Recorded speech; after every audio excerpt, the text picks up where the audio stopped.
Celebration time.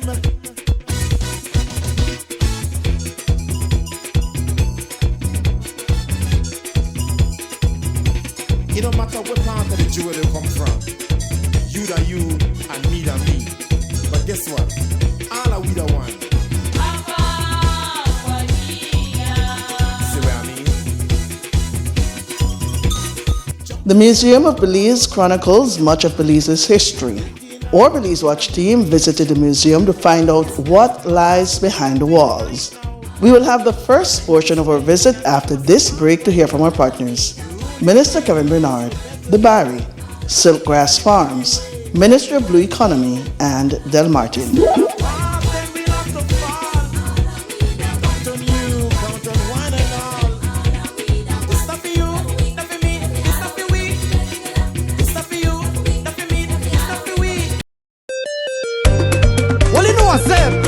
Represented for Minister Kevin Bernard in Orange Walk East, creating opportunities, delivering for Orange Walk East. Orange Walk East people, Kevin Bernard, they are feel away. Orange Walk East people, he's a man with love and integrity. Orange Walk East people, Kevin Bernard's a man with loyalty. Orange Walk East people, he's a man with love and sincerity. So Orange Walk East, it's time to jump up. Come vote for Kevin Bernard, he keep on rising up. The roads are paving and sports is ongoing. Free education in Orange Walk East. The lot surveying and center building. Medical clinics in Orange Walk East. Culverts and drainage and health assistance.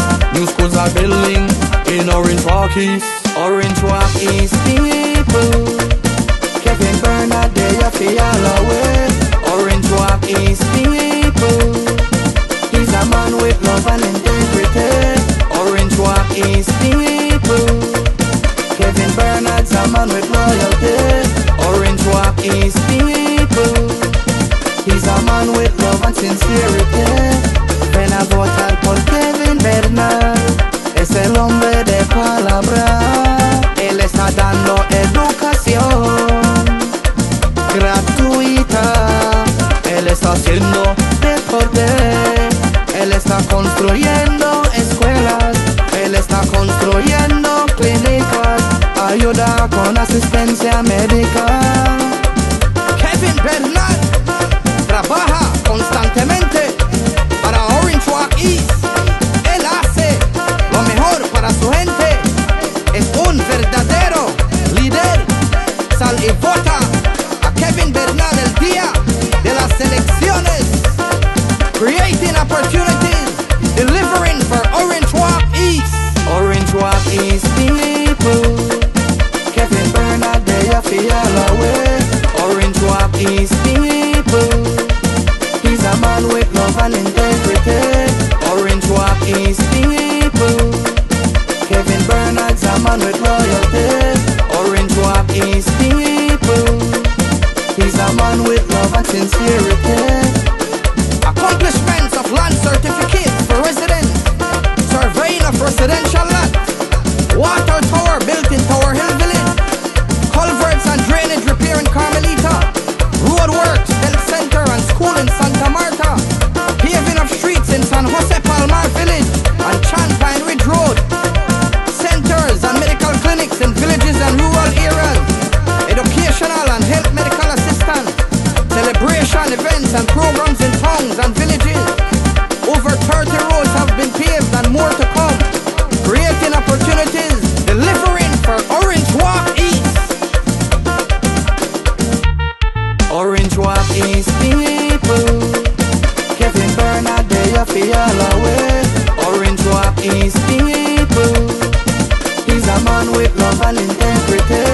Orange Walk East people, Kevin Bernard's a man with loyalty. Orange Walk East people, he's a man with love and sincerity.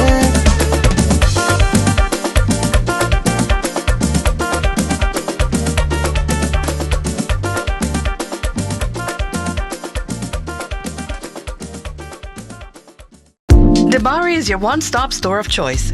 We have an array of electronics and accessories to keep you connected. Your home will be the envy of your friends when you choose from a wide variety of household appliances. We can help you dress the entire family in style and comfort with our selection of clothing and footwear. Visit our store on Albert Street in Belize City, San Pedro, La Isla Bonita, Park Street in Orange Walk Town, Belmopan, and San Ignacio, Santa Elena. Debari, get more, pay less.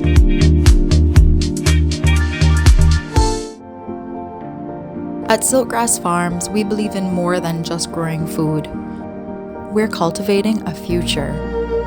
Across 9,000 acres in the foothills of the Maya Mountains, our family of farms grows a vibrant array of crops: coconuts, citrus, cacao, watermelons, avocados. But our mission goes beyond harvests. Through sustainable agriculture, we are not just growing crops, we're strengthening ecosystems and reversing the impacts of climate change. Silkgrass Farms is a part of a global movement, transforming modern food systems into living stories of nutrition, nature, and people. From our fields to your table, every product tells a story of health and hope for the future.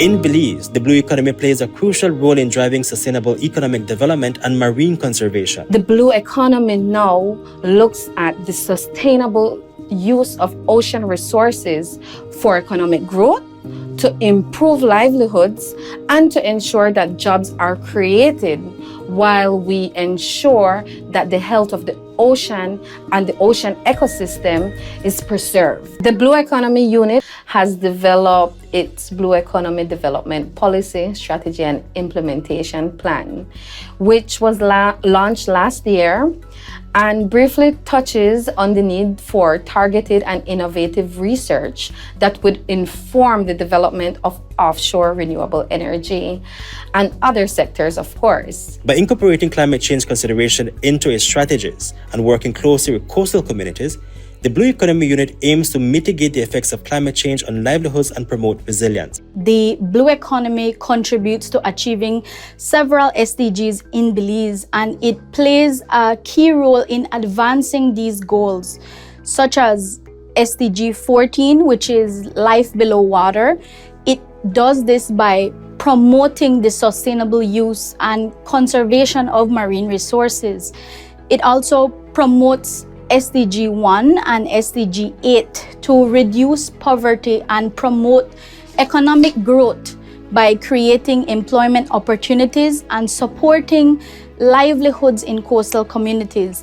It also contributes to SDG 5, which is gender equality, by promoting women's empowerment and inclusivity in coastal communities. It encourages community involvement, engagement with local stakeholders, and the establishment of real, transparent, and accountable institutions, which leads to fostering strong governance.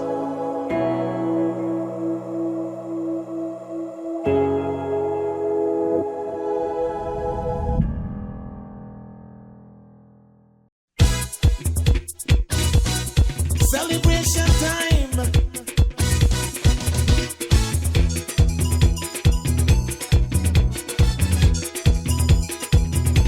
It don't matter what part of the jewel they come from. You da you and me da me. But guess what? All are we the one. We're at the Museum of Belize and Houses of Culture, says the sign on the wall. But this was once the central prison of Belize, gentlemen. This housed most of the prisoners in the old years. But we'll find out more as we go in, right? They used to make some nice bread and thing here. I'm sure you could remember that, Cecil, right? Yes, I do. And let me introduce who is here with me, and as we just before we walk in, right? I have my friend Cecil McCoy from Miami. It's a pleasure. Right? It's Cecil, a pleasure being here. to have you, yeah. Yes. Good to have you here. And you might remember this place when you were a kid, right? Yes, I do. Most certainly do. Yeah. Not that you were in there, though. No. and my good friend Delano Martin as well, and he's from Houston, Texas. Houston. Del, good. But I want to be Belizean. You want to be a Belizean? Yeah. But you wouldn't want to have lived in a place like this. I don't want to start here. Well, the way it is right now, it's pleasant inside, and we'll soon see a lot of the history and culture of Belize is reflected inside. So it's good to be here, and so we will go and greet. And let's just walk and see what we'll see in the Museum of Belize. But this was the main building for the old central prison. So let's see what will happen as we walk in. After you, gentlemen. Museum of Belize. Good morning. Welcome.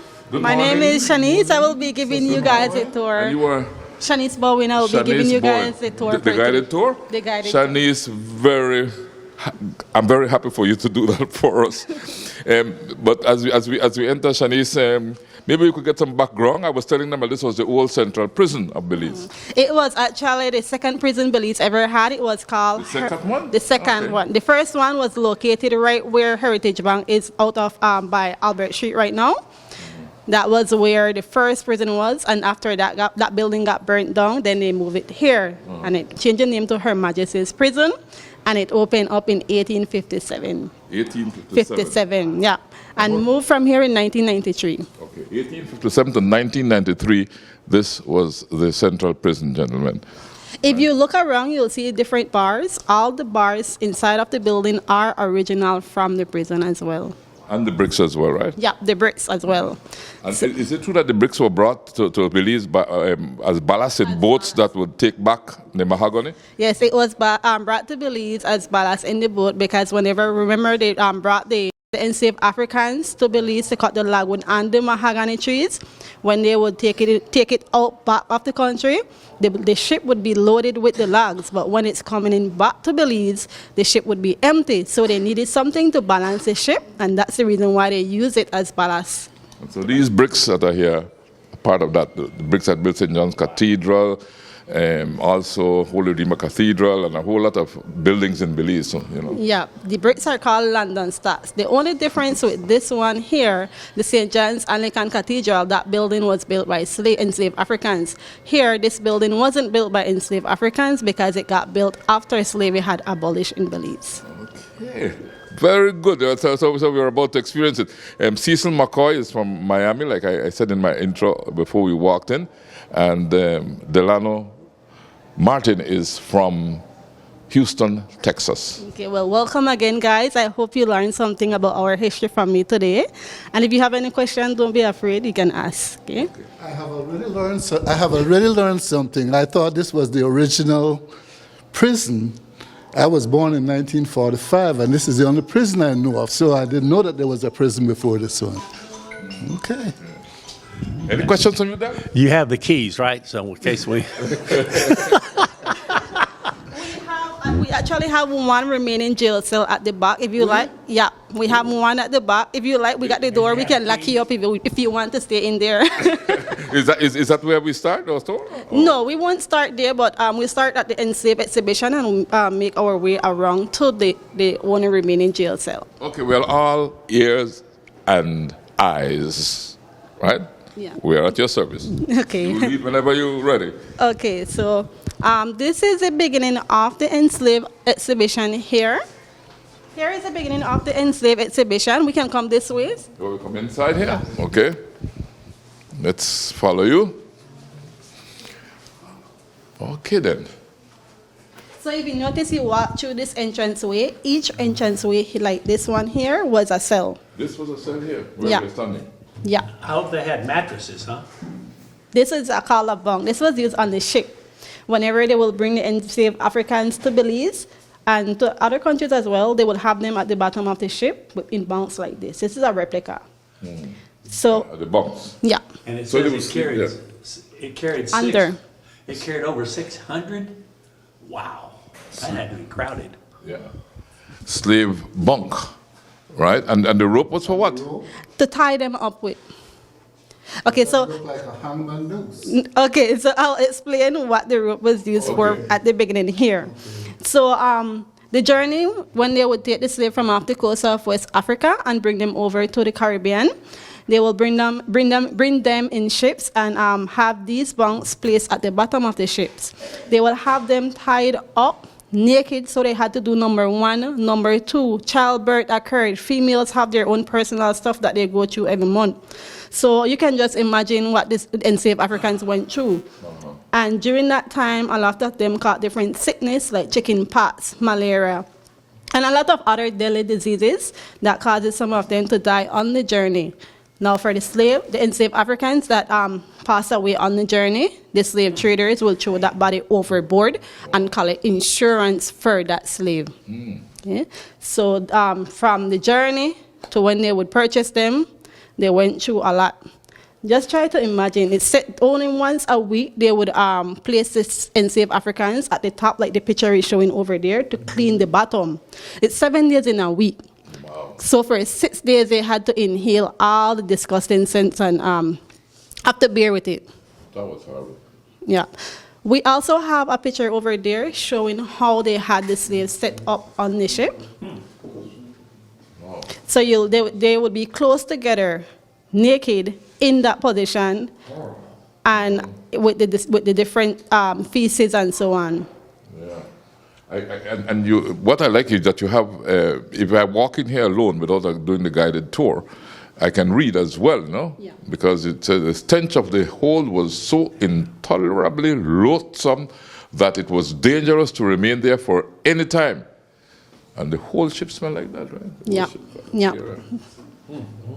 Wow, it's unimaginable. It makes you cringe, you know. Then over here we have the transatlantic slave trade. That was when each continent traded what they had for what they wanted. We all know Africa was well known for the slaves. They had the slave, the gold, the spices. Europe was well known for guns and textile and other stuff as well. While the Americas was well known for the cotton, the tobacco, and the sugar industry. But like I said at the beginning, Belize now was well known for the mahogany and the lagoon industry, so they brought the enslaved Africans to cut down those trees. Okay. Wow. But I must say I'm amazed by the wonderful displays that you have here. I do bring back what is unimaginable in my mind that actually happened to a human being.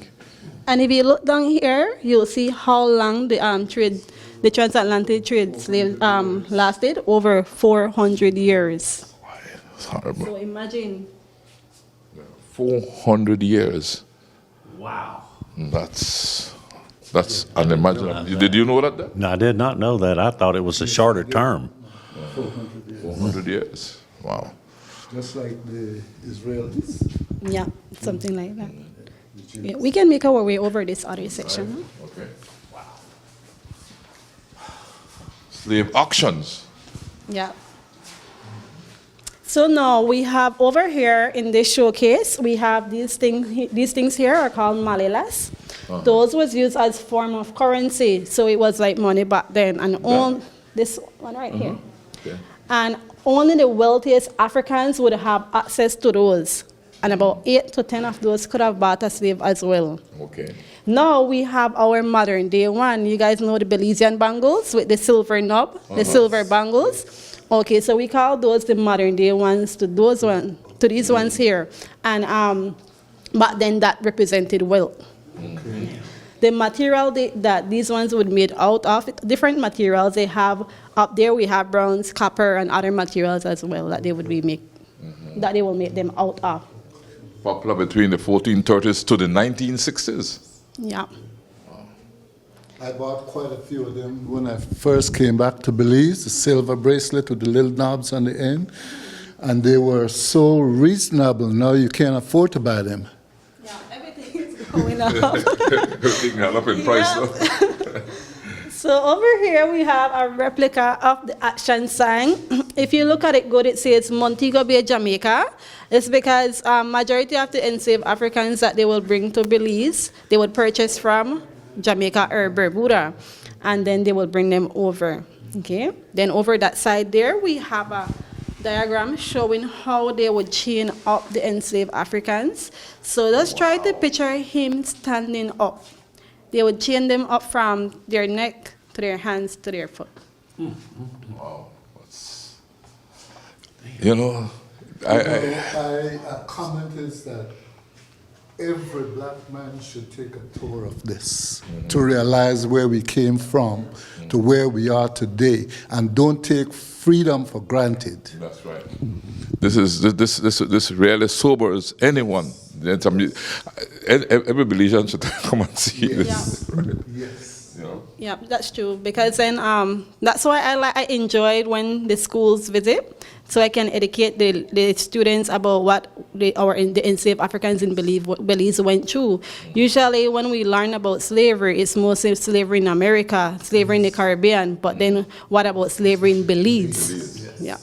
My daughter was very, very impressed with this. She goes to Bernice York Institute, and they came here, and she told me, Daddy, say, if you will be amazed to see some of the things that they have in there.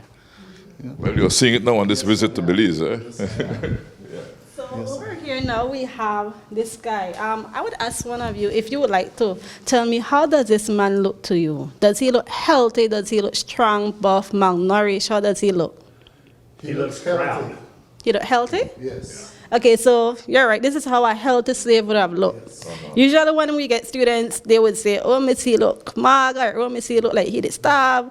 But this is actually how a healthy slave would have looked. Yeah. And on the journey, a lot of the slaves, like I mentioned earlier, caught chicken pox and malaria and other sicknesses. Now, we all know when you have chicken pox, you're left with little sores on your skin. What the slave traders would do to those slaves that have those sores on their skin, they would put salt water on the sores. Then over that, they would put the black tar that you put on the street over the sore, and then over that they will put coconut oil or palm oil.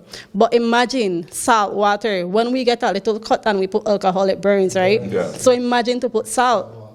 And then over that tar, the tar have to be hot in order for it to spread. And the reason why they did that was to cover up any scars or anything when they would take them off, to action them off.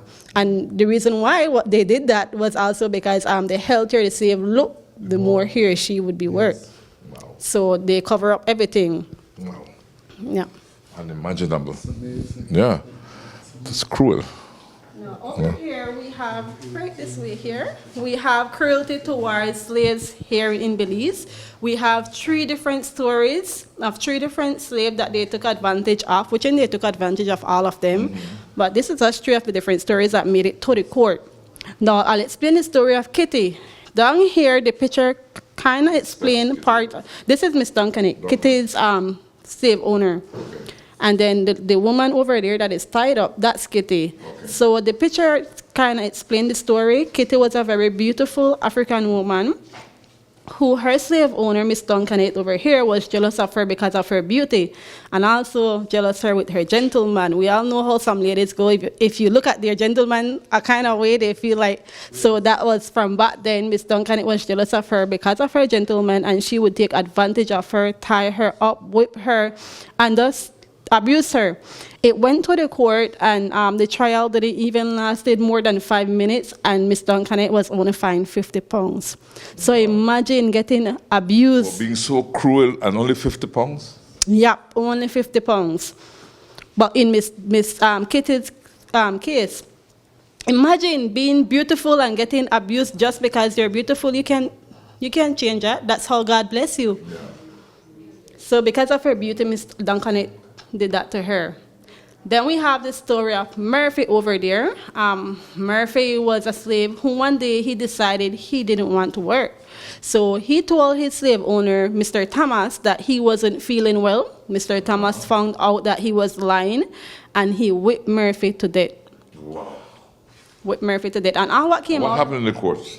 What came out of it was that Mr. Thomas lost his property and belongings and was fined a fee, but nothing much. Now, if it was an enslaved African kill a European, execution right away.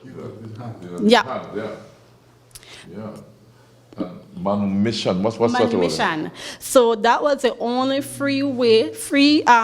legal way how us enslaved African could become free in Belize. So the only legal way how they could have become free was if they got manumitted.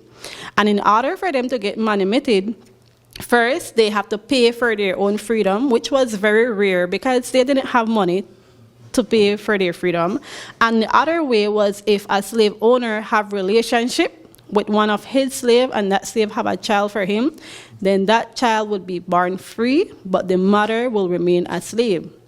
And that child will be called a mulatto. So we have copies of original wills here that was written by slave owners for their mulatto children. You know, listening to this makes me get emotional, you know, and maybe a bit angry at what was happening at that time. Not a bit angry, very angry that things like this actually happened, but it happened, right? And I stand here listening to you and very emotional right now going through this. So I would recommend to most people listening to us or viewing us right now to come to the Museum of Belize and learn the history and let us appreciate where we came from. Yeah, there's a lot that people don't know that what had happened in Belize with the enslaved Africans. So I would encourage them to come on down, and if they want to ask more questions, they could ask. And also, we have the archives in Belmopan. If you want to go more in depth, they have a lot of information whereby you can go and ask whatever topic you want. You can ask them and they would assist you with that as well. It's always good to learn more about your history and not just someone else's history, but your own history. Your own history, your country's history. Did the Crown invested in the slave ships from Africa, bringing the slaves them to Jamaica and the United States? Did the British Crown invested in that? Well, in Belize, they were the British. Yeah, we were British Honduras. We were British Honduras. We had no control over our destiny in those days. They invested, they didn't realize they were invested in all these slave ships. Okay. Yeah, what had happened back then, let me go way back in history, right? The Spaniards were the ones who actually came to this part, well, not first, but claimed that they came to this part of the world first. We all know the indigenous people like the Maya were here first. Now, when they came here, they saw Belize as swamp. They didn't want to settle, they didn't want to do anything in Belize. Now, the British people who were pirates, they decided, well, they see value here with the logwood and the mahogany. So they decided to settle, and from then, they settled in Belize, and, well, we all know, well, British will support them because they're British people. And they went through different treaties between the Spaniards in order for them to get to cut logwood in certain areas here in Belize. And eventually, after a period of time, they ended up getting control of the entire country of Belize. So, well, back then, British Honduras. British Honduras, yeah. It's a comprehensive display here. So now over here, we have the runaway slave. Runaway Creek, no? We did have runaway slave here in Belize. Some of the slaves tried to run away to Guatemala and San Benito. Yeah. Now, the reason why they ran away there was because the Spaniards that was living in that country put out word that whichever enslaved Africans from Belize reaches their border, they would free them. But who could guess why the Spaniard would want to free the slave from Belize, and they had their own slave over that side? Why would they do that? Yeah. Remember the Battle of St. George's Key? Who were in the battle? The Spaniards didn't get along with the British, and they knew that the British brought the enslaved Africans to cut down the trees, and the trees was a form of the way how they make money. So to bad mind the British people, they freed the enslaved Africans. Okay. And they did live up to their word. They did free them when they reached the border. So a lot of slaves from Belize found refuge in San Benito, indeed. Mm-hmm. If you go there, you hear. Now, there's another place, too, that they went, which was Runaway Creek. Mm-hmm. And they hid in the caves and whatnot. That's over this side. We have the That's other over this type side. of runaway slave. These ones are the ones who run away out of Belize. The- We the- have the marinage. We Oh, run away okay. within Belize. Those are the ones. Yeah. So now over this side here, we have the marinage. Those are the slaves who run away. Mostly to Gales Point, Gales Point, Malate, Manatee, More that Tomorrow, area. Freedom Runaway Cebu. Creek, yeah.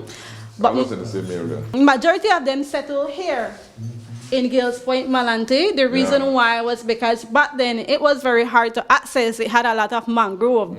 The soil was good for planting, and also the sea and the lagoon is right there whereby they could have gone fishing. So they knew they could have survived there without getting caught easily. So that's the reason why majority of them settled in Gales Point, Malante. And I like to say Gales Point, Malante is when you want to know more about the Creole and the African culture, that's the heart of Belize to go. They still do the Christmas bram. They still do the sambai. They still do a lot of the traditional stuff that we Belizean in the city, we don't really practice it as much as. Still use these drums, right? Yeah. We actually have one right in the showcase there. Oh yes, yeah. That's the African drum. Yeah, the students that came here built that drum. Here at the museum, we also offer summer programs and Christmas programs for the children of Belize. And we have this man here, Mr. Emmett Young. He's from out of Gales Point, Malante. He would come here and he would teach the children everything he knew about the Creole culture. And he taught the students how to build the drum, and that's why we have it here on display. And for the Creole culture, the drum is not just a drum, it's something very spiritual. Yes. It have the spirit of the drum maker, the spirit of the animal that they get the skin from, and the spirit of the tree. Is this a real one or a replica? It's a real. That's real. The real one. That's real. That's a real one. Wow. And the Africans or slaves used to communicate by the drums. Yeah. So now over here we have a 16-gauge shotgun. Now this type of guns was given to the trustee slave that we call the huntsman. The huntsman would be the slave that would go. Slaves would hunt other slaves. They would be the one to go more into the forest, find the trees, mark them, and the other enslaved Africans would come behind and cut them down. So they would give them for protection and also for hunting.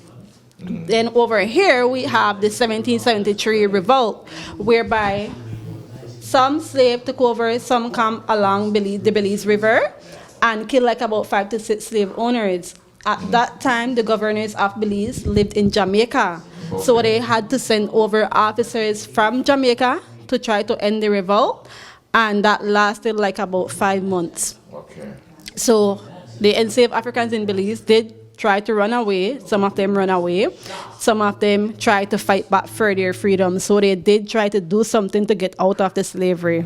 Okay. Then we have another revolt, 1820 as well. Yeah, we have another one, the 1820 revolt. This one wasn't as serious as the first one, the 1773, because no one really died in that one. Just a couple of buildings got burnt down. But they still try to fight back for their freedom. Over that side, we have a picture of Gales Point, Malante, for the ones who haven't visited Gales Point, Malante before. Gales Point is a peninsula in the southern lagoon.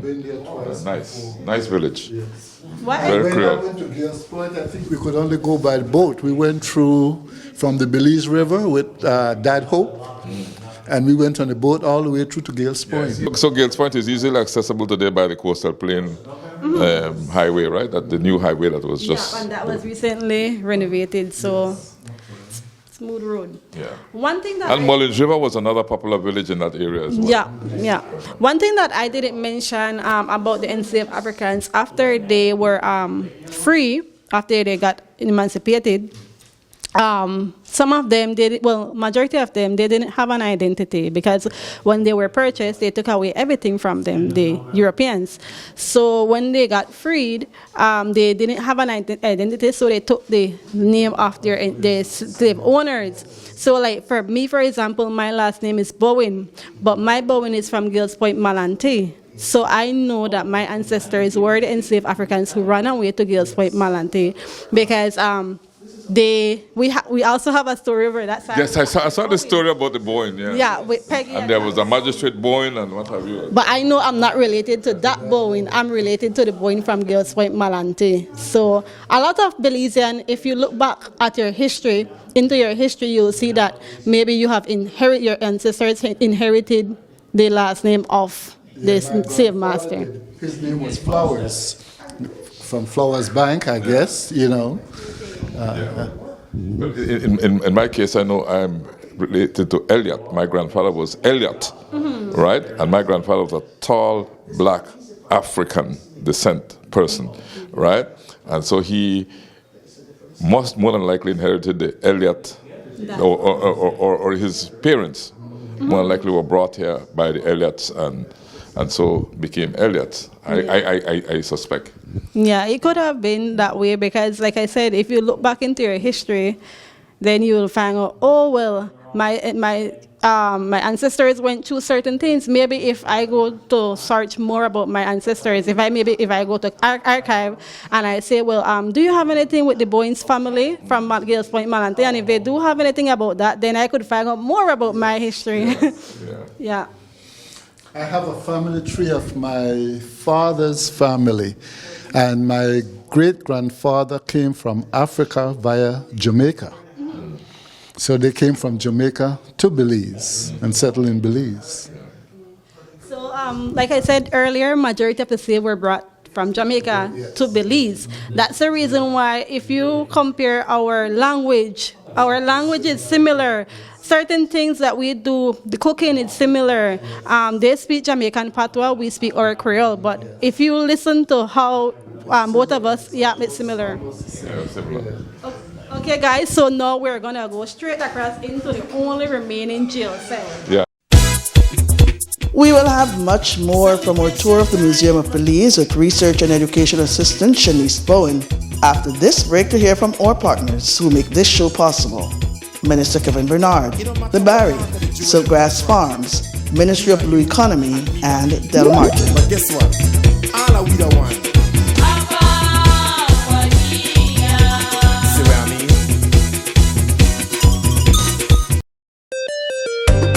Well, you know what's up?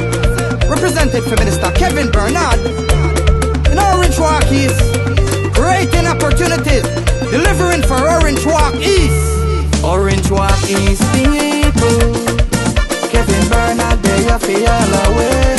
Orange Walk East people, he's a man with love and integrity. Orange Walk East people, Kevin Bernard's a man with loyalty. Orange Walk East people, he's a man with love and sincerity. So Orange Walk East, it's time to jump up. Come vote for Kevin Bernard, he keep on rising up. The roads are paving and sports is ongoing. Free education in Orange Walk East, the lot surveying and center building. Medical clinics in Orange Walk East, culverts and drainage and health assistance. New schools are building in Orange Walk East. Orange Walk East people, Kevin Bernard, they are feel away. Orange Walk East people, he's a man with love and integrity.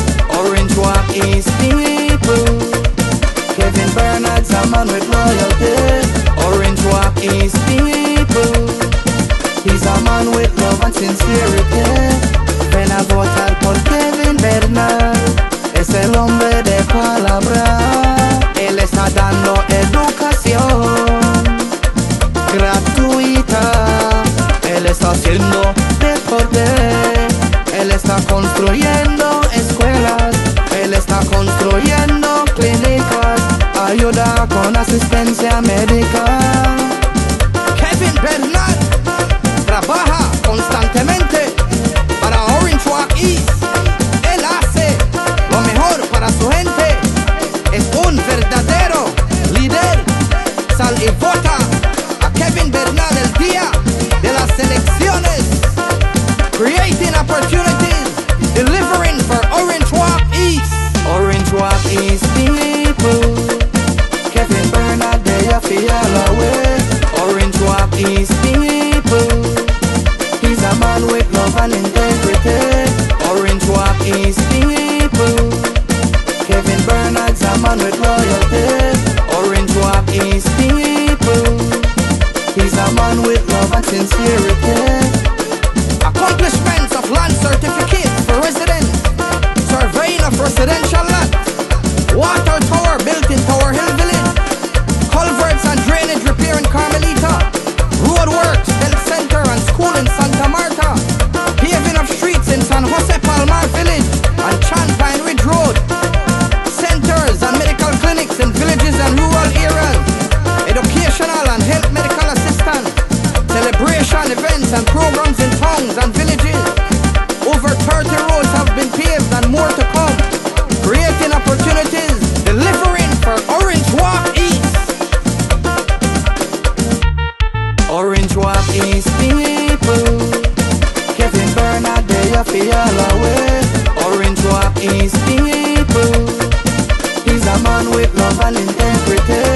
Orange Walk East people. Kevin Bernard's a man with loyalty. Orange Walk East people. He's a man with love and sincerity.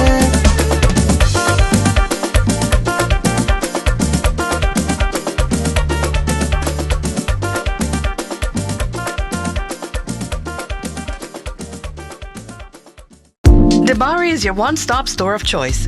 We have an array of electronics and accessories to keep you connected. Your home will be the envy of your friends when you choose from a wide variety of household appliances. We can help you dress the entire family in style and comfort with our selection of clothing and footwear. Visit our store on Albert Street in Belize City, San Pedro, La Isla Bonita, Park Street in Orange Walk Town, Belmopan and San Ignacio, Santa Elena. Debari, get more, pay less.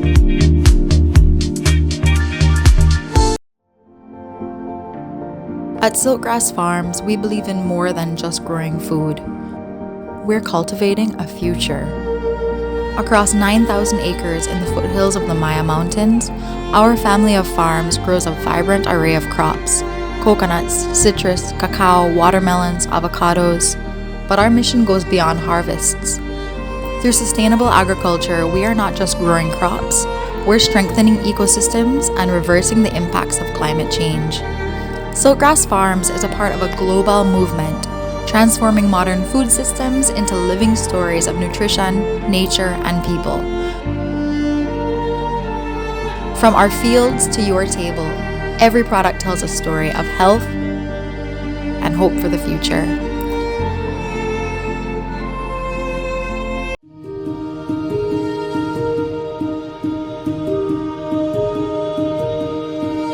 In Belize, the blue economy plays a crucial role in driving sustainable economic development and marine conservation. The blue economy now looks at the sustainable use of ocean resources for economic growth, to improve livelihoods, and to ensure that jobs are created while we ensure that the health of the ocean and the ocean ecosystem is preserved. How does this really differ from our traditional sectors is that the blue economy approach now integrates a multi-sectoral approach. By incorporating climate change consideration into its strategies and working closely with coastal communities, the Blue Economy Unit aims to mitigate the effects of climate change on livelihoods and promote resilience. Blue Economy Development Policy, Strategy and Implementation Plan, which was launched last year, and briefly touches on the need for targeted and innovative research that would inform the development of offshore renewable energy and other sectors, of course. The blue economy contributes to achieving several SDGs in Belize, and it plays a key role in advancing these goals, such as SDG 14, which is life below water. It does this by promoting the sustainable use and conservation of marine resources. It also promotes SDG 1 and SDG 8 to reduce poverty and promote economic growth by creating employment opportunities and supporting livelihoods in coastal communities. It also contributes to SDG 5, which is gender equality, by promoting women's empowerment and inclusivity in coastal communities. It promotes SDG 16, which is peace and justice and strong institutions. The Blue Economy really promotes inclusive and participatory governance in coastal resource management. It encourages community involvement, engagement with local stakeholders, and the establishment of real, transparent, and accountable institutions, which leads to fostering strong governance.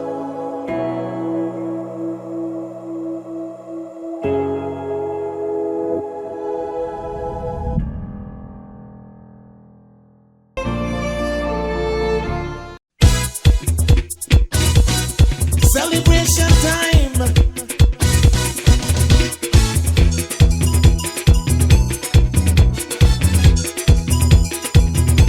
It don't matter what part of the jewel they come from. You da you and me da me. But guess what? All are we the one. This is the only remaining jail cell we have left. This is called a dog bench. This was used for a type of punishment.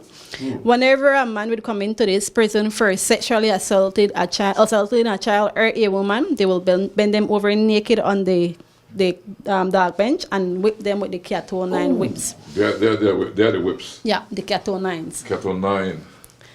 So they would bend them across this. Mm-hmm. And whip them back. And then tie them here, right? They would hold on. Would they tie them there? No, they wouldn't tie them. Or they have to hold there? Mm-hmm. They have to hold on there. Yeah. And wow. And whip them. And then and they it was whip said, them with a cat o' nine tail would be which one? This both of these. Both of these. This is a cat o' nine tail. Mm-hmm. Dang, that looks like that would hurt. And it was said to believe that whenever someone came in for that type of crime and got that type of punishment, they never return to this prison for the same crime. If they do even return, it's for something else. No. So this was for assaulting kids and women, right? Yeah. Well, they probably need that today. Need that, yeah. Well, stop some of When that. I was a boy and the kids would give trouble, I'd take them to police station and beat them with a tambourine whip. And they would never go back to that station again for no kind of crime. Yeah. Because that, like you say, would straighten them out. Would straighten you out, indeed. Certainly straighten out the guys that came here for sexually assaulting. How many people were in a cell like this? About 5 to 6 men. 5 to 6 men in a cell like this? It was built for one man, but the prison got overpopulated, whereby they had to place some more men inside. So how would you sleep in a cell like this, 5 to 6 people sleep? Bunks? No, not bunks, on the ground. So they have some cells. Some cells. We have a video, but it's not showing right now. I can show you from the other television. Yeah, no problem. It will show how the cell actually look. Some of them have like iron bed. I'm not sure if you remember those spring bed from back in the days. Yes. They have those on the ground. So where's the toilet? Toilets. Toilets. The toilet there? The toilet you're talking about? Slave ships, they didn't have any toilets on there either. No sink? Sink? No. Remember in Belize, like when I listened to how my mother-in-law when she would tell me different stories of how she grew up, they said that they have to go to the canal to chew away their waste. Yes. They didn't have toilet and they lived in the city. Yes. A lot of people who lived in the city have to do that. Go to the canal and chew away their waste. At 9 o'clock? Yeah. Everybody would take that bucket and go to the canal side. I remember the bucket brigade. Through our yard all the time. Used to call it the bucket brigade. Yes. Right. Well, they had that in England too. Just dump it out the window. Well, no, we had the canals and we would do that. I'm just glad I didn't born in that era because I as a little boy I can remember seeing that, the bucket brigades. Yeah, well, when my mother-in-law would tell me the story about when she would have to go to the canal, she was always embarrassed. She said that because a lot of guys would be right there hanging out, and she was like a teenager, whereby she would have to go. And well, all the teenagers, that was their duty at 9 o'clock to do that. Yeah. Okay, and so this door was one of the doors that were used.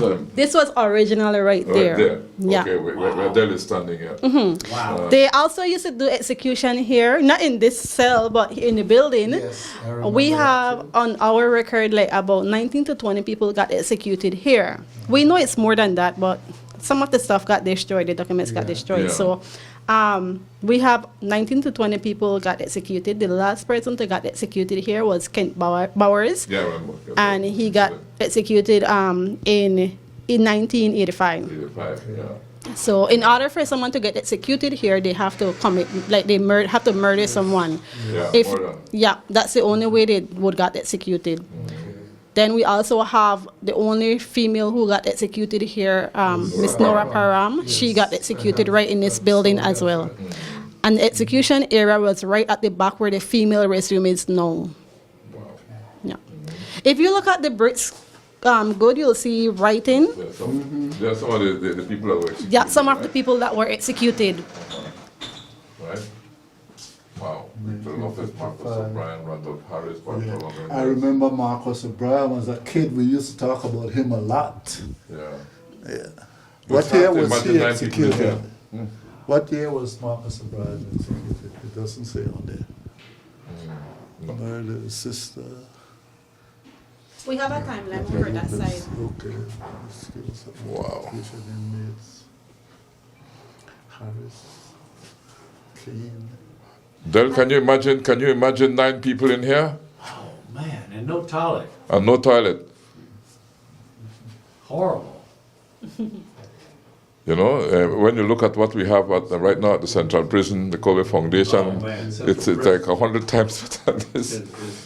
Wow. We like a 5-star hotel compared to this. We have a picture over there showing how the prison used to look from the outside. Yeah, the pictures there, yeah. Yes, this is what I remember as a kid. Yeah. And it was said that this prison used to make the best bread in Belize.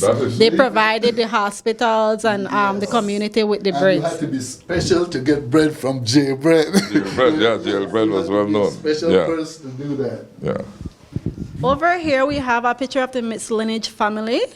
Mixed lineage, like they're mixed Africans and Europeans. You can see which one are mixed and which one are full breed European. Like for example, this one here, that girl over there, and the man over that side.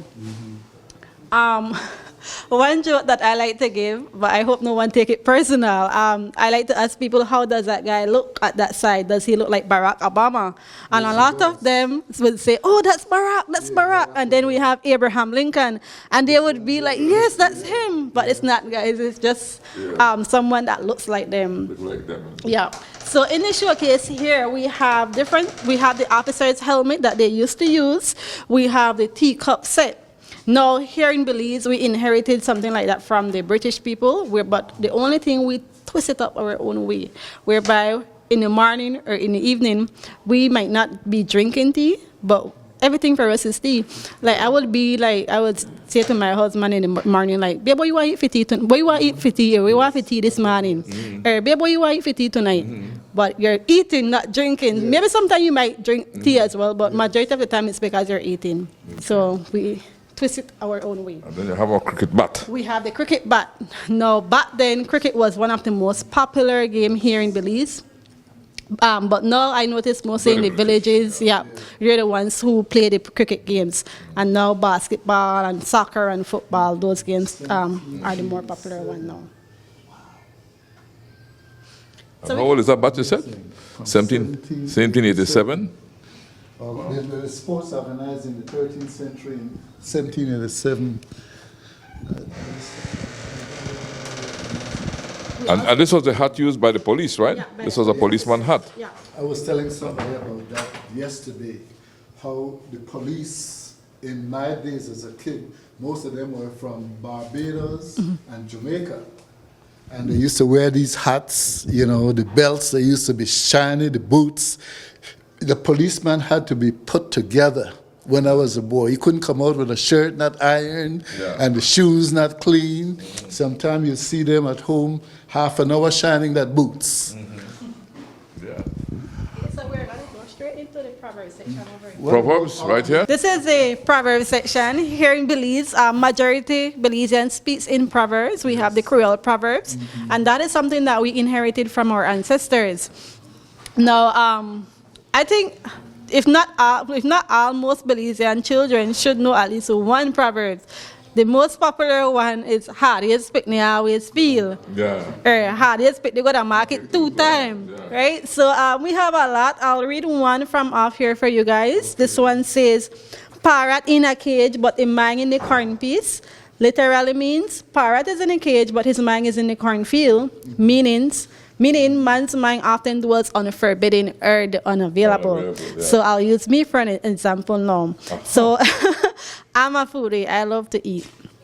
My dream is to travel the world, just to try different food from different cultures around the world. So I would imagine, today, maybe tomorrow I might be in Jamaica, the other day I might be in another country. Yeah, yeah. So just imagining stuff. Yeah, so we have a whole book here with a lot of different Creole proverbs. If you guys have the time, or if anyone, when they visit, if they like, they can go through the book and see the different proverbs that we have available here. And this is just some of them. Okay. This is well put together. Yeah. Another proverb that I grew up with is a horse will lazy if about the one grass starve. Yeah, when we have schools here, I love to tell the students that proverbs, because then I would relate it back to how they would relate it to me when I was in school. I had to study up, get good grades in order to pass, to achieve something in life. So that is one that I like to use now. My daughter lives in Orlando, and she teaches her children, 9, 7, and 5, all these proverbs here, because I taught them to her. Hard is, picnic, got to mark it 2 times. If your head hard, you're going to feel, and things like that, you know. So my grandchildren, they say these things today. Okay. So if they come to the museum, they'll be like, Mom or Dad. Brea Anansi. Yeah, Brea Anansi. We have the 4 tale stories. Yes. The Anansi story, or we pronounce it both ways, Anansi or Hanansi. Brea Anansi or Brea Hanansi. Yeah. This story is one of the most popular stories, not just in Belize, but in the entire Caribbean. Yeah. This came up from way back when the Africans, before they were even enslaved, they didn't have technology like now.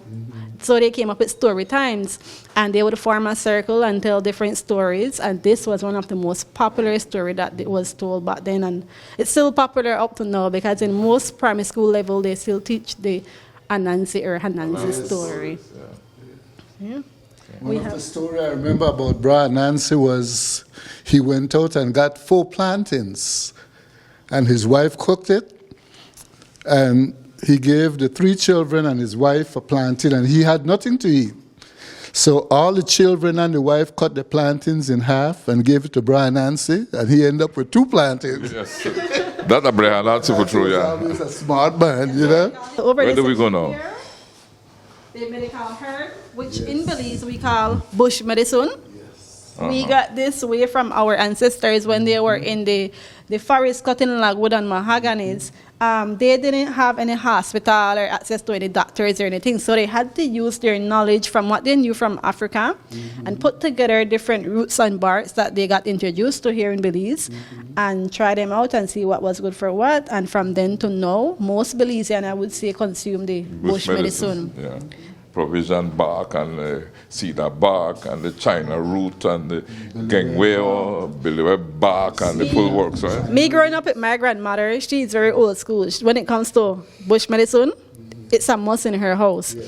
So imagine as a child that is bitter.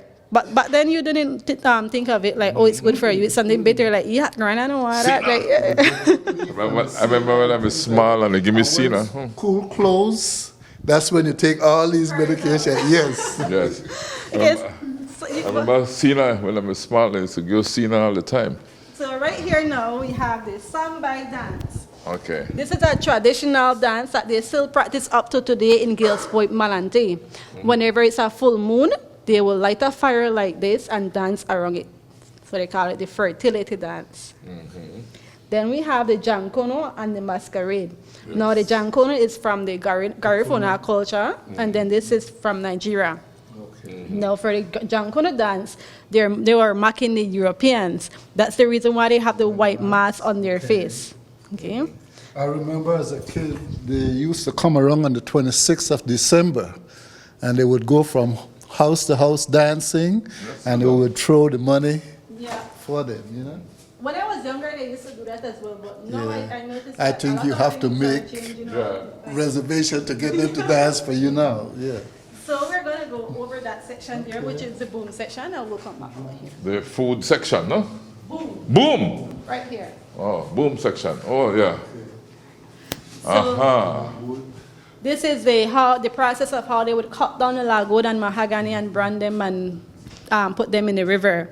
So during the dry season, the enslaved Africans would cut down the trees, brand them, and transport them like the picture is showing there, and put them by the river bank.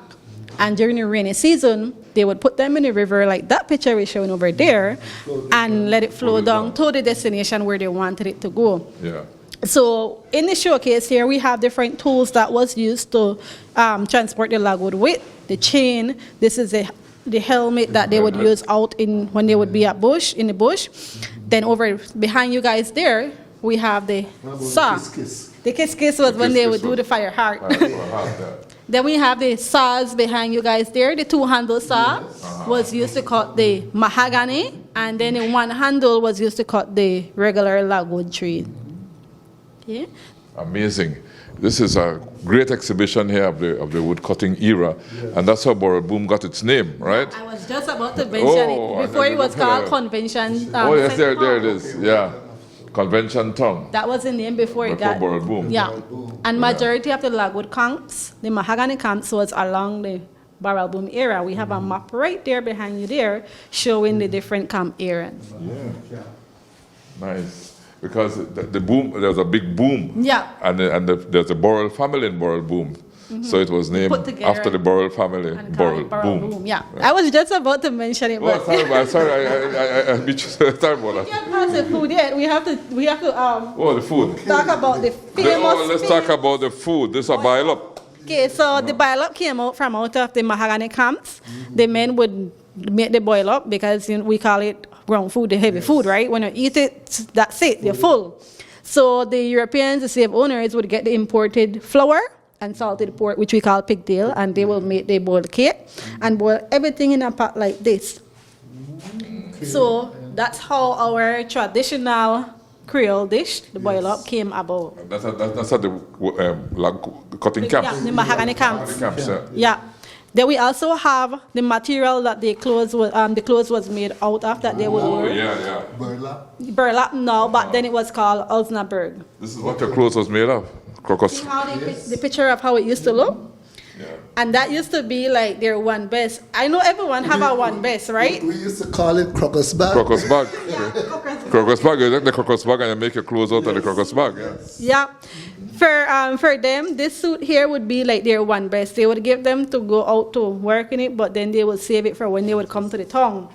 Here in Belize and other countries, up to now, majority of people have their one best. Maybe you have that one shirt or that one pants or that one dress that you love the most, and you would wear it over and over, and people will feel like, oh, that only that she got or not that he got, but they're one best. They're one best. I like how you painted here, though, the convention tongue, and the Belize River mouth. This is Borrowed Boom area. Yeah. And so you can get a better picture of it there. I remember as a kid, the logwood used to come down the river and go to Pilgrim Sawmill and Stacy Dockyard. That was, it's been so long, so I'm talking about the 50s. And they used to take the log out the river, take it to the Pilgrim Sawmill and cut them in half, and we used to go there and get the sawdust from there. I remember gathering sawdust as a kid indeed. So imagine they did that after slavery abolished, long after slavery abolished. So imagine enslaved African had to do that themselves. Yes. They didn't have. And it was very dangerous coming down the river on those logwood because men used to be on top of those woods trying to guide it. Yeah. So over here now we have a map of Belize town. We have the south side and the north side. Over here is this north side, and over here is the south side. Now we have a part of the south side that was called Ibo Tongue. That is from an African tribe that they brought to Belize, and this area was where the enslaved Africans lived. Along this area here was where the Europeans lived. We had the St. John's Anglican Cathedral Church here, the free school, which was the first school we have here in Belize. This is the church, the Cathedral Church. Cathedral Church of St. John the Baptist. Yes, that's the church I belong to, but I'm talking about over here, the school. What school would that be? It's where ACC is now, but it's not the same school. Not the same school. Just the same property, but different schools. Yeah. Okay. And then the government house would be over right here, yeah. right? And the colonial governor would go to church Right across the street and go in through the door here. Yeah. And the slaves from Igbo tongue would come in through this door, this entrance here. Correct? Am I correct on that? Even Tom, what would you call this now? What part of Belize is this now? It's in different era. We have them in like, how would you call that era by? See, we have it here, Regent Street, West Canal, Street. But I'm trying to remember the name of the street. It's that little narrow street by the V. You know when you're going to ACC? Yes, I was born and raised right here, right around this area, right here on Racecourse Street. Okay. And this is the burn ground here. I was right across from the burn ground. Oh, Barclays. I'm trying to remember. So Street and Barclay Street. Yeah, that was the name I was trying to remember. Berkeley Street. Berkeley Street, Barclay Street. That's where Mr. Nick Dunn had his shop. Yeah. Okay. So now we have the famous Bram over that side. That is Belizean Bram. Yeah. Right over there. They still practice that up to now in Gales Point, Malante, whereby that is when the Creole people would gather and cook different food, the black cake. We have the black fruit cake there, the local wines, the ham turkey. Well, now it's ham and turkey and rice and beans and so on. But they would do a big celebration around Christmas time. Reason why was because whenever the men would come back from the camps, it would be around Christmas time. So when they would come back home to their family, that's when they will have the big celebration and thus have. What I find interesting is looking, sorry I'm jumping ahead of you, but I couldn't help noticing the social hierarchy, because in those days you had a hierarchy, right? And if you were part of that, it depends how much privilege you have being a part of that hierarchy in those days, right? So maybe we could go through that quickly. Sure. I couldn't leave without going through this hierarchy here, how it used to be. This is a little game that we like to play with the children that would visit. We would ask them how to set it up, but everything is right here. We have the white elites. Those were the Europeans who were at the top. Yeah, they were at the top. Then we have the colored. Now we have the mulattoes. They are the mixture of the European and the Africans. Then we have the free black. Well, this is not in order. No, it's not in order. But I'm just pointing to this. It's not in order. We have the free blacks. Those are the ones who maybe would have paid for their own freedom. And then we have the Mosquito. These are the ones who came along the British on the West Coast. From Nicaragua, And then we have the slave who we know would be at the bottom. Poor whites. I missed the poor whites. The poor whites and then the slaves. Could you set it up in the correct way? Sure.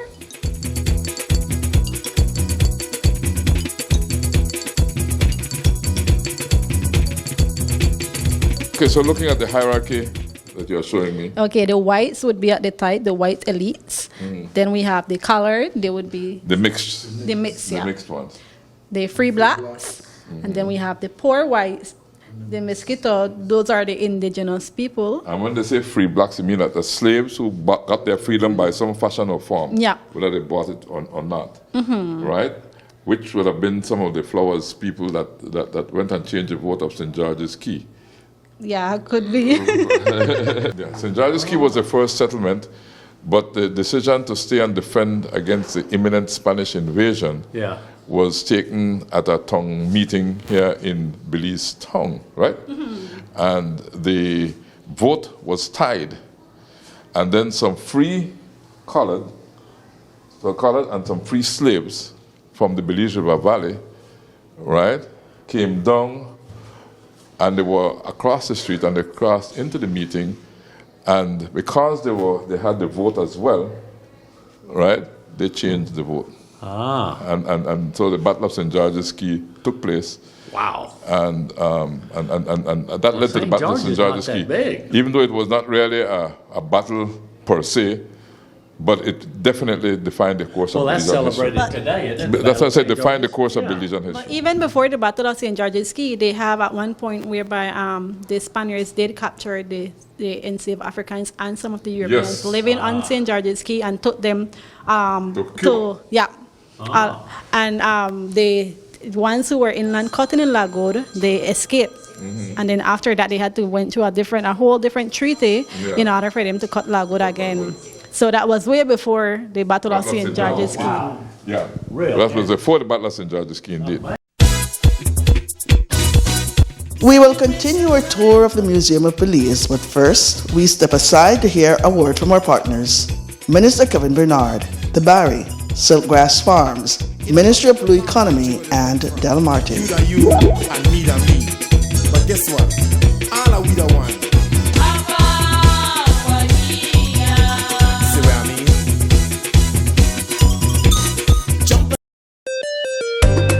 Well, you know what's up? Represented for Minister Kevin Bernard. In Orange Walk East, creating opportunities, delivering for Orange Walk East. Orange Walk East people. Kevin Bernard, they are feel away. Orange Walk East people. He's a man with love and integrity. Orange Walk East people. Kevin Bernard's a man with loyalty. Orange Walk East people. He's a man with love and sincerity. So Orange Walk East, it's time to jump up. Come vote for Kevin Bernard, he keep on rising up. The roads are paving and sports is ongoing. Free education in Orange Walk East. The lot surveying and center building. Medical clinics in Orange Walk East. Culverts and drainage and health assistance. New schools are building in Orange Walk East. Orange Walk East people. Kevin Bernard, they are feel away. Orange Walk East people. He's a man with love and integrity. Orange Walk East people. Kevin Bernard's a man with loyalty. Orange Walk East people. He's a man with love and sincerity. Ven a votar por Kevin Bernard. Es el hombre de palabra. Él está dando educación gratuita. Él está haciendo deporte. Él está construyendo escuelas. Él está construyendo clínicas. Ayuda con asistencia médica. Kevin Bernard trabaja constantemente para Orange Walk East. Él hace lo mejor para su gente. Es un verdadero líder. Sal y vota a Kevin Bernard el día de las elecciones. Creating opportunities, delivering for Orange Walk East. Orange Walk East people. Kevin Bernard, they are feel away. Orange Walk East people. He's a man with love and integrity. Orange Walk East people. Kevin Bernard's a man with loyalty. Orange Walk East people. He's a man with love and sincerity. Accomplishments of land certificate for residents. Surveying of residential lots. Water tower built in Tower Hill Village. Culverts and drainage repair in Carmelita. Roadworks, health center and school in Santa Marta. Paving of streets in San Jose Palmar Village and Champagne Ridge Road. Centers and medical clinics in villages and rural areas. Educational and health medical assistance. Celebration events and programs in towns and villages. Over 30 roads have been paved and more to come. Creating opportunities, delivering for Orange Walk East. Orange Walk East people. Kevin Bernard, they are feel away. Orange Walk East people. He's a man with love and integrity. Orange Walk East people. Kevin Bernard's a man with loyalty. Orange Walk East people. He's a man with love and sincerity.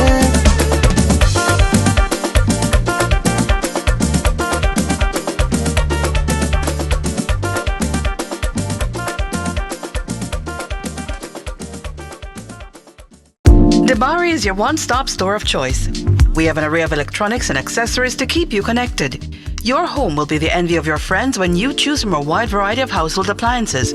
We can help you dress the entire family in style and comfort with our selection of clothing and footwear. Visit our store on Albert Street in Belize City, San Pedro, La Isla Bonita, Park Street in Orange Walk Town, Belmopan, and San Ignacio, Santa Elena. Debari, get more, pay less.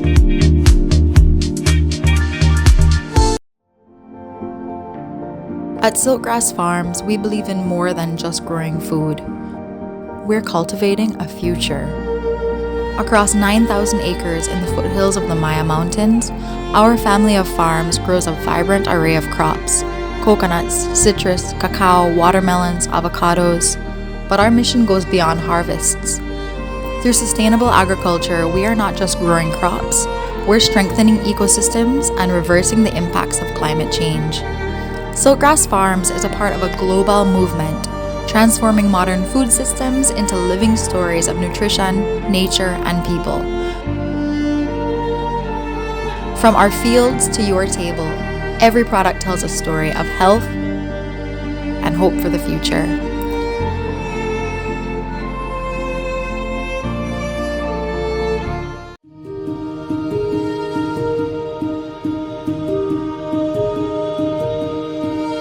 In Belize, the blue economy plays a crucial role in driving sustainable economic development and marine conservation. The blue economy now looks at the sustainable use of ocean resources for economic growth, to improve livelihoods, and to ensure that jobs are created while we ensure that the health of the ocean and the ocean ecosystem is preserved. How does this really differ from our traditional sectors is that the blue economy approach now integrates a multi-sectoral approach, and the past traditional sectors focused on sector-specific development. The Blue Economy Unit plays a crucial role in driving Belize's transition to a more sustainable and resilient coastal economy. The Blue Economy Unit aims to mitigate the effects of climate change on livelihoods and promote resilience. The Blue Economy works with coastal communities to mitigate the effects of climate change on the marine environment and their livelihoods through various strategies and initiatives. I can speak specifically of the FAO implemented project that the ministry is currently working on, and that's entitled Enhancing Adaptation Planning and Increasing Climate Resilience in the Coastal Zone and Fisheries Sector. Through that project, we have emphasized community engagement, participation, and social cohesion in climate change adaptation and resilience efforts. The concept of the blue economy is closely aligned with the United Nations Sustainable Development Goals (SDGs) as it contributes to several key goals and targets. It promotes SDG 16, which is peace and justice and strong institutions. The blue economy really promotes inclusive and participatory governance in coastal resource management. It encourages community involvement, engagement with local stakeholders, and the establishment of real, transparent, and accountable institutions, which leads to fostering strong governance.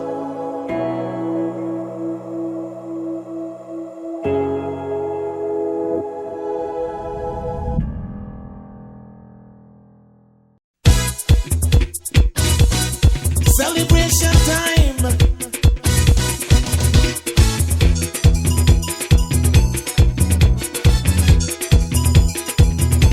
It don't matter what part of the jewel you come from. You da you and me da me. But guess what? All are we the one. So we have the Chokad Advanced System over here. That was how the Europeans have the Creole people trap. They would own all the grocery stores here in Belize, and then they would, well, back then British Honduras, and the Creole people would go and purchase stuff from the store, but they would credit. That's where the credit came from. Yes. They would credit groceries, and then they would have to continue work as woodcutters in order for them to clear off the debt. They kept them forever indebted. Yes. In other words, they could never pay off that debt. Yeah. And so you had to work all your life. Yeah. Yes. So they would entice you. You know. They pay for housing and food. And then one of the major thing that would keep them in debt is the BRAM. They would go and credit all the stuff for the BRAM, and then they have to continue work to clear up the debt. So we see what part that some of that come from, because they would open up and entice you with all these European things. You take your hard-earned pay and you buy things that you don't necessarily need, and then they credit it to you, and they hold on to you, right? And keep you enslaved. Yeah, like the credit cards. Yes. That's exactly what I'm saying. Yeah. You're always indebted. Yeah. Then we have emancipation. Well, here we got emancipated on August 1st, 1838. Now we celebrate it as a public and bank holiday. So every August 1st, that's a public and bank holiday. And on July 31st, 1838, the enslaved Africans went across the chapel, the Baptist chapel across the street. And at 12 o'clock in the morning, when they got emancipated, they brought in their freedom by praising and thanking God, worshiping Him. So that's how the enslaved Africans from Belize brought in their freedom, by giving God thanks. Yeah, that's a great history. And here we have colonial landscapes. Okay. I noticed a lot of landscapes of old Belize. I'm familiar with most of these pictures here. So we have the first school, like I mentioned when we were looking at the map, the Honduras Free School. And then after that, we have we all know the St. John's Anglican Cathedral Church. That one was built by enslaved Africans. Let me put my friend Cecil to the test. Which church is this? Western Church? Yeah, because you read it. You should have turned it before. I was looking up the Western Church. That's Western Church before Hurricane 1931. Mm-hmm. And then they renovated it, and that's why it looks slightly different now. It's different now, Yeah. What is amusing is that all the great churches were built on the south side. St. John's Cathedral, Wesley Church, Holy Redeemer. But you see, Cecil, and correct me if I'm wrong, because you're the historian here, that's why Albert Street and Regent Street are named the way how they were named, because Regent Street is now Minita Garden Drive. Okay. But because Albert was a prince consort of Queen Victoria, right? And so that's why Albert Street, right? And because he was the regent as well, Regent Street. So that circle is Albert and Regent Street, right? Then you have the Bishop Street, the King Street, the Queen Street, the Victoria Street, Queen Victoria, and all of these streets being named after the British hierarchy, right? Yeah. Am I right in that? Yeah, you're right. Okay. And then, like you're saying, why you are asking why some of the church most of the church are built on the south side. If you notice Regent Street, you look at the older buildings, majority of them are colonial buildings. So they had the Europeans living in those areas as well. And then over this side, even around this area, you'll still see some colonial buildings. Holy Redeemer would be considered on the colonial building. Side. Yeah. And that is on the north side as well. I visited a place on Regent Street where they kept the slaves. The iron bars are still there, the little small window. Yes. And this is where the insurance company used to be. I think it was Belize Insurance Company. Well, most of us go to the House of Culture, Cecil, the former government house where the British governor used to live, yes. Right, which was the residence of the colonial governors, right? And underneath that, when you go there next time, just take a peep underneath the ground floor, and you'll see all the slave quarters there. This is the old church down on Albert Street, huh? The St. John's Anglican Cathedral Church. Wow. That's a church that is made out of the same type of bricks in London, that bricks like this. Yeah, they were hauled in. Yeah. So we were saying that this that is too? that landscape. That was made out of the same bricks too. The Wesley. And then St. Mary's Church had a similar structure, but smaller. Yeah. Mm-hmm. Yeah. Wow. And then we have the Gual, which is the jail. Well, was a jail, and now the Museum of Belize. Amazing. These are just some of the different landscapes that we have here in Belize. I was saying the first school was the Honduras Free School. We have the courthouse over there, the Wesley College Church, the famous St. George's Key over that side as well, and Fort George. Over here we have the music section. Here in Belize we have different genre of music. We have the call and response, we have the Brotdong, Punta Rock, and the Punta music. Well, Punta and Punta Rap music. Now for the call and response music, that's more for the Creole culture. Let me sing a part of one. That song that say, if you're bande, tell it that you're bande. So yeah, so the audience would respond and be, tell it that you're bande. Then you'll say, the singer will say, if you're bande, you're bande. Then, yeah. This, huh? Then, then another one, which is the Brotdong music. Sorry, that is more Creole culture as well. The famous Lena Vernon, she sing a lot of the Brotdong. One that I love is I love to sing it to the children. It is the one that say, I wanna who say Creole na got no culture. I wanna who say Creole na got no pride. So I love that one. Then we have the Punta music. This is more for the Garifuna culture. They have a lot of different Punta artists. One that I will sing from Super G. This is a very old one. Walla Wang. Walla Walla Walla Wang. So that is a Punta. And then we have the Punta Rap, which is the more old school version to the Punta music. And one of the inventor for the Punta Rap is Mr. Pen Caetano. We have art pieces from him upstairs as well. Mishinali bu, watanege kong soup. Those are the Punta Rock. The accordion, my father used to play the accordion, and my uncle used to play the harmonica. Yeah. These are the different instruments that they would use in the band. And the greater, the fork and greater, huh? Mm-hmm. Now over here we have the language section. Now how our Creole language came about. So when they brought the enslaved Africans here to Belize, they tried to come up with a language for them to understand each other, just them to understand each other and no one else. It's something like in primary school. I'm not sure if you guys did it when you were younger. Have you heard about the gibberish language? Like, yes, gibberish. So we came up with our own language so only our clique could understand. Okay. So it's something like that. I'll just translate a few of the words that we still use today. And some that we don't use. The original word for picnic was picking. The Creole version is picnic, and in English it's children. We still say uno, all of you. Bembe, very strong. So we will be like, that one is she feel like she da bembe. Look pa Miss Bembe, she, right? Baka. Then we have wawa, wimp or weak. That whole he's a wawa too. That we still say that one. Kono mono a fool. Look pa na kono mono de. Kono mono. Or boss kono. One that we don't say is baba, father. We say dad, daddy, pa. Yes. Right? Then sere, stew. So most people, even me, I'm guilty of it. When I was younger, I thought that the sere was a part of the Garifuna food, the type of food. But the Garifuna no use baba? It's I'm not sure if the Garifuna. I think the Garifuna use baba, but I know the Creole people don't use baba. But for the sere is a Creole dish, not a Garifuna dish. Yes. All the while, I thought that it was a Garifuna dish, but I got to learn that it's a Creole dish.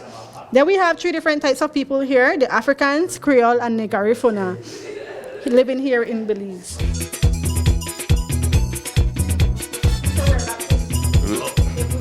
Chief? So before we started to use coins here in Belize or any type of money, the first thing was the trading of the lagwood and mahogany. After that, they started to use the Jamaican pounds. When we ran out of the Jamaican pounds, they started to use this one here. This is called the 8 reals. They would cut it up in 8 different pieces like it's showing here, and it's made out of pure silver. Now, when they cut it up, they would weigh, and then you will purchase from the weight. But imagine going to the store and have to wait till they cut your coin. But after that, they started to use these ones. These are the older coins. We have a $5 coin at one point. We also had a $2 coin, but we don't have it in the showcase right now. And the $1, the 50 cents, well, some of the 50 cents are still the same. And these ones over here are the newer ones. Yeah, very comprehensive coin I collection. just gave my daughter, I've left Belize in 1961. I came back in 67, and I've been saving Belize coins from 1967. I just gave my daughter a lot of these coins, even the big 1 cents, the copper, we used to call it copper, you know, about $100 and something in all these old coins. So maybe that would be valued far more today. Yeah, it does because they don't make them anymore. Yeah, even these white pennies here, the brown ones, I have a lot of those. I've been saving them from 1967.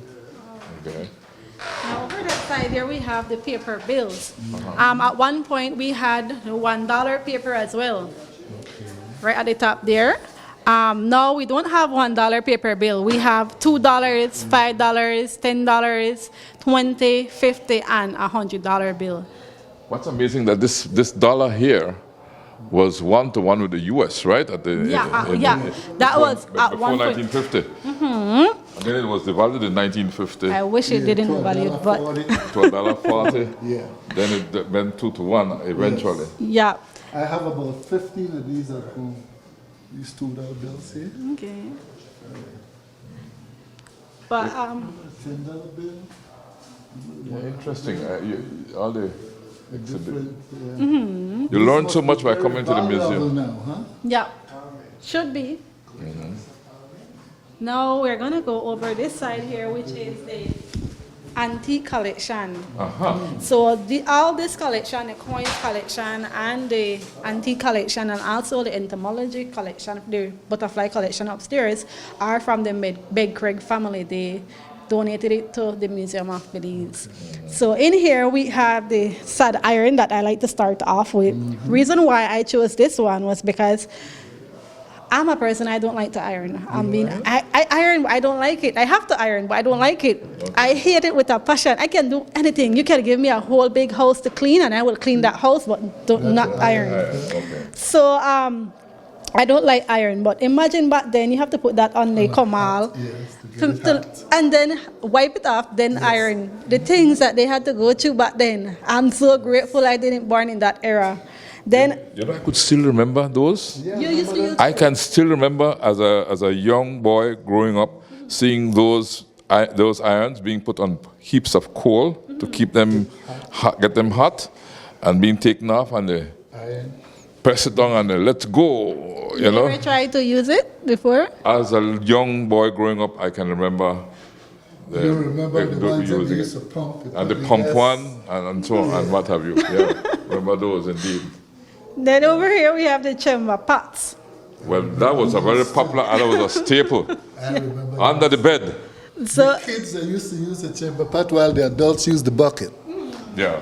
So we have the two different type. We can guess who used these ones and who used these ones, right? Yes, well, the richer people. Yes. Yeah. So what I like to ask the students that would come here, I would be like, can you tell me what, because this generation don't really, or the younger generation don't know about chamber pots. So I would ask them, do you know what is the chamber pot? Somebody will be like, Mr. we are cooking or Mr. we are boil water. No, please don't cook in that. So then I would tell them that it's for to you do number one or number two. That was kept under your bed, right? Yes. And you don't go to sleep at night without having the chamber pot in its position, right? You remember that? Well, I wasn't born in that era. Yes. You have to chamber pot in its position. We didn't have a bathroom, so yeah. This is what we get up at night and use. Yeah. And you empty it very early in the morning. Yes. And in those days, there was no running water either. You go to the pipe. You have to go to the pipe or have a vat in your yard. And right? Fight that in and at the pipe, don't meet the Bembe there because Bembe will tell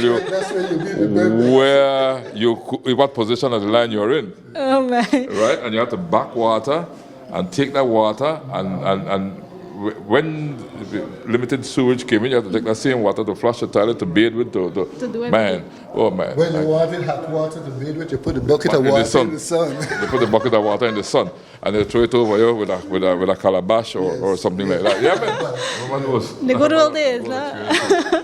So over here we have the lamps. Belize didn't get electricity until 1906, so street lamps, huh? they have to use street lamps and in-home lamps. Even up to now, some villages like way down in Punta Gorda and other village like areas still don't have electricity, so they still use the lamps. We used the lamp in my house until the 50s. We got electricity in the 50s, and we had one bulb in the middle of the house. That's right. When you turn that bulb off, everybody got to go to sleep. Click. Only one bulb. Okay, so we're going to make our way over here. So this is our Belize flag. This flag was found at the World Trade Center, the 9/11 that happened in New York. This is a very important part. The same way how it was found, the same way they brought it back home to Belize. See this one here? That's the reason why it's have all the thorn and dirt on it. And a lot of people died in this. Yeah, Belizeans lost their lives in the World Trade Center. Yeah. A lot of explosion. And this is the flag of Belize that was there. Yes. Yeah, this same is that flag. Man, who could forget all these bottles as a kid? Which one is the Chaparrito? Now we have the bottle collection. First time I'm hearing about that one. Yes, you saw Chaparrito for true. That's a little. That would have been a Chaparrito right there. Yeah. What would you do? Liquor would be in there or something? Liquor. The men, they would go to the store and say, "Give me a chop, man," you know, and get a little point and put it in the back pocket and walk down the street with it. Yeah. Okay, so this section here are the medication and cleaning products and shaving cream products section, and over that side is the liquor section and the sodas. So these ones here was used for medication. If you look at it good, you see little writing on them. It's because, remember, we didn't have electricity.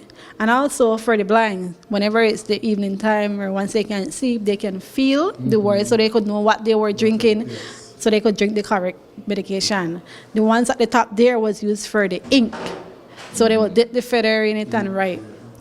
The brown ones over that side was used for the shaving cream, men's shaving cream. They would put it in that, and then this one here, that was used to mash the pills. So if you can't swallow the pills, they would mash it up. Okay. And I noticed in the Pinkham bottle there. That's very valuable. There's a song, Lily the Pink. You're not familiar with Lily the Pink, right? Because she invented what they call medicinal compound, right? And so the song will be Lily the Pink, the Pink, the Pink. And she invented medicinal compound. You can listen to that song. I could find one of these days. Then over that side, right behind you guys there, the biggest bottle in the showcase was used for whiskey. Okay. That one over there.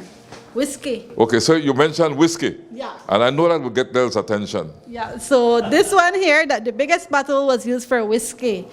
And then the other ones was used for other type of liquor and wines. And the ones that is laying down was used for lemonade. But you think you can drink a whole bottle of that whiskey?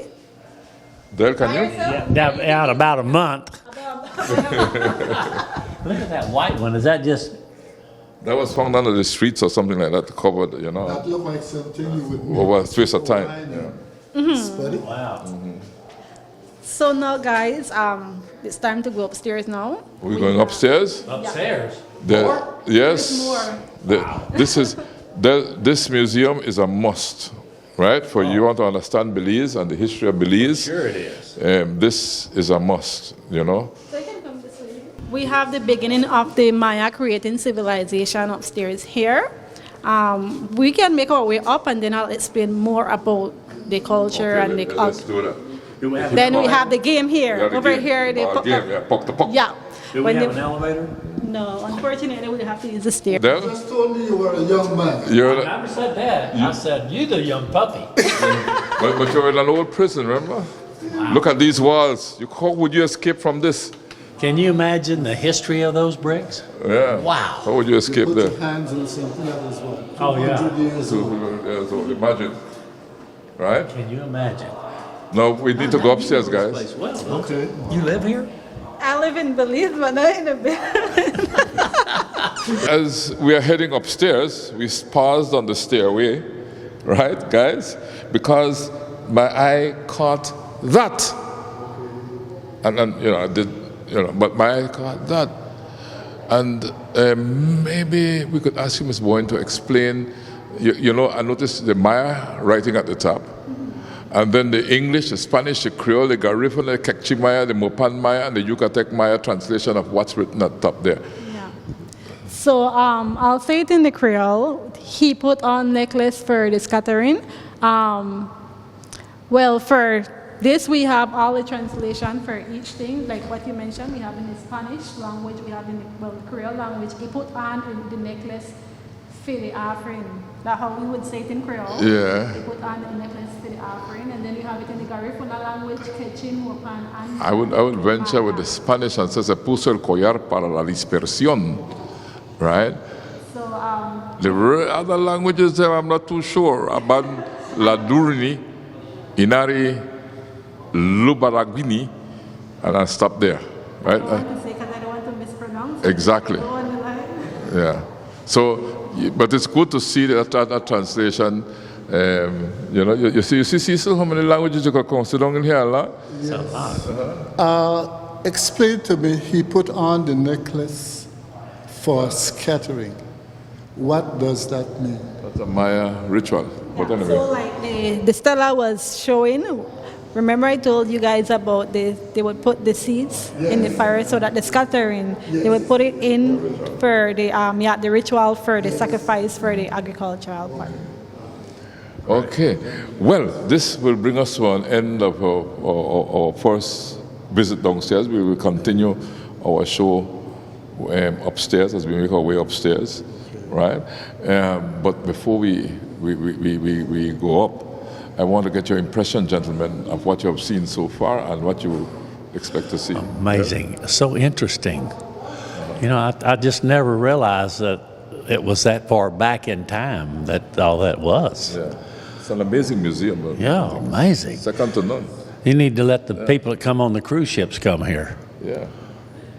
Cecil, I am amazed about the transforming from prison to this museum. I, as a little boy, remember the prison, and I would never imagine you would have something like this in the place of a prison. And I'm fascinated with the history of the slaves, from where we came from Africa, the journey that the slave took and all the things that they had to go through. And that is the reason I feel like the black man should never take freedom for granted from what his or her ancestors have been through. We should never forget that as long as we live. If we forget that, then we don't know where we're going. Yeah, that's right. Without knowing where you're coming from, you have no directions. Yeah. So you agreeing there? I agree totally, yes. Amazing how they were treated. The history, if you want to learn about the history, you come here. For sure. Yes. So let me give you the last word before we leave from this first segment, because we'll have a second show featuring upstairs. Okay, so down there, the history part with the enslaved Africans, that was the downstairs section, along with the battle coins and antique collection.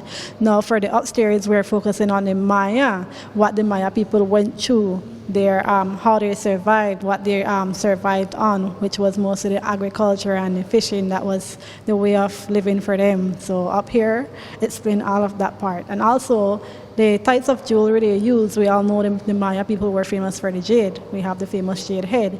So we have information with that upstairs. So if anyone would like to take the time out to come and see the Maya Creating Civilization exhibition, I would say here is a perfect place to come and find out more information. Very good. And in our next show, we feature the upstairs of the museum. But one can sense the love around here, the love for everything that you do, right?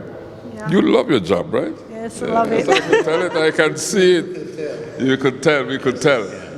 You know, and once we love what we do and we love ourselves and we love God and we love our country, what is about love, see, so, you know? But love is a choice we make and we choose to love. So we say, Belize and beyond, thanks for choosing love. See you in the next show at the Belize Museum.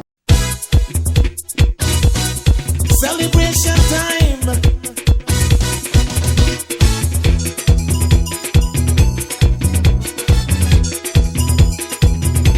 It don't matter what part of the jewel they come from. You that you and me that me. But guess what? All are we the one.